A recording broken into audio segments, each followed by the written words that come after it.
सांप्रतिक समाज रे मनीष आधुनिकतार जेते शीर्ष को गति करुथिले भी तार पुरातन रीति नीति सभ्यता और परंपरा को केबे पछरे पकाई पारिबो नाही।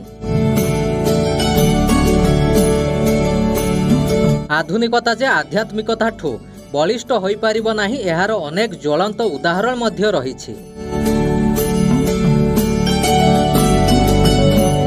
काहीं केते काल पूर्वरु भारत वर्षर अनेक धर्मीय सन्थ सन्यासी और भक्त बाबा माने निजर दिव्य ज्ञान तथा ईश्वर आराधना द्वारा एही आध्यात्मिकता को बंचाई रखिबा पई अनेक आप्राण उद्यम जारी रखिथिले और तांको प्रचेष्टारे अनेक मठ मंदिर तथा धर्मीय स्थली मान प्रतिष्ठा करा जाइथिला। आजिका समय रे सही सन्थ सन्यासी और बाबा मानक उद्यम केतेकांशरे सफल रूपायन होइथिबा बेले आउ केतेक क्षेत्र रे आमर हिंदू धर्मीय पुरातन सभ्यता बा कीर्तिमान विलुप्त आड़कू गति करुथिबार भी लक्ष्य करा जाउछि। तेबे आज आमे एही स्वतंत्र रिपोर्ट रे देखिबा बस्ता ब्लॉक अंतर्गत गुड़ीखाल ग्रामर निताई गौर मठ को। एही निताई गौर मठ पाखापाखि 175 वर्ष पुरातन मठ होइथिबा बेले 1849 मसीह श्री श्री 108 कृपानंद दास बाबाजी महाराज यहाकू प्रतिष्ठा करथिले। एही मठ प्रतिष्ठा पूर्वरु बाबाजी श्री श्री 108 कृपानंद दास महाराजों को नहीं अनेक लोक कथा आज भी सुनिबाकू मिले व स्वतंत्र भावे एही मठर एक अपूर्व इतिहास मध्य रहिछि। ये मठ बहुत पुरा मठ मत 85 वर्ष हलानी 85 वर्ष आगु मु देखी मठ थिला एवं एठी जो पांड बाबा छिले ताकर जीवित अवस्था को देखी एवं से दिन अंचल ताकर नाम अच्छी मठ चली एटी एत मुझे उत्तर बालेश्वर मठर प्रभाव रही पूरा उत्तर बालेश्वर या मठर प्रभाव रही है। मठ को केन्द्र कर अन्य मठ सब गढ़ी उठी तो ये मठ हूँ उत्तर बालेश्वर मूलद्वार चलती कार्यक्रम चलती रथ हो जगन्नाथ महाप्रभुकर उत्तर विग्रह आसी प्रतिष्ठा है चली। तेबे एही मठ पूर्वरु अनुन्नत अवस्थार चाल छपर घरु आरंभ होई समय क्रमे स्थानीय बासिंदांको सहानुभूति और सरकारंको अनुदान रे एबे उन्नतमूलक भावे प्रतिष्ठा होई पारिछि। एठाकार स्थानीय अंचलवासी एही मठ द्वारा ईश्वर विश्वासी भावधारा रे अनुप्राणित हेउछंती जहा द्वारा समग्र अंचल एक प्रकार आध्यात्मिकतार भावबंधन रे बांधी होई रहिछि। एही मठर आराध्य देवता भावे जगतरनाथ श्री जगन्नाथ बलभद्र सुभद्रा व निताई गौर देवतांको व्यतीत हिंदू धर्मीय समस्त मान्य देवादेवी पूजा पाउछन्ति। एही मठ प्रारंभ कालरू आजि जाए एहार मध्यवर्ती परिवेश रे अनेक अलौकिक इतिहासर प्रमाण रहिथिबार देखिबाकू मिले। जेमिति कि एठाकार सर्व वयोज्येष्ठ व्यक्ति माने कुहंती कि तांकर बापा माँ तथा पूर्वपुरुष माने एही मठरे थिबा बटवृक्ष मूलरे श्री श्री 108 कृपानंद दास बाबाजी महाराजों को तपस्या करुथिबार देखिचंती। प्रतिष्ठाता बाबा कृपानंद बाबाजी तांकू देखिला भलिया लागू तांका परवर्ती अवस्था जो बाबाजी माने आसे छंती तांकू देखि ना ये मठ भी परिवर्तित ये मंदिर थिला आगरु एहार रूपरेख केमति थिला वर्तमान कोन आगरु थिला झुंपुरी पड़ा मठ थिला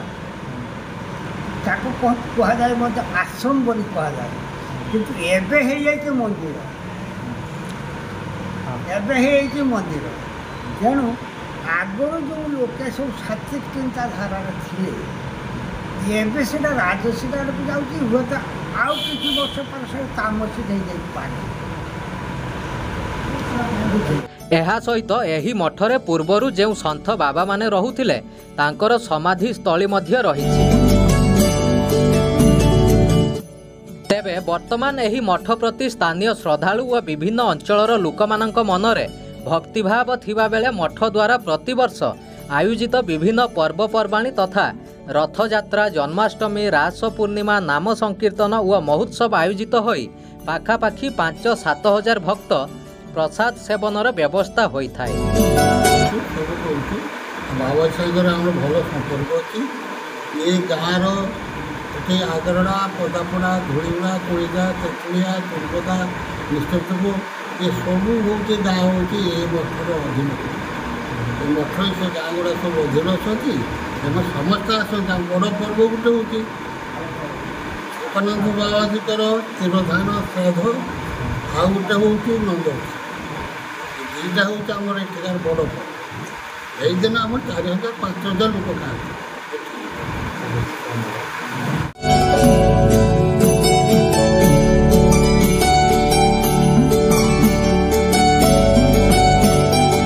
एबे एही मठर पूजक भावे वर्तमान गौरहरि दास बाबाजी निजर दायित्व संपादन करने सह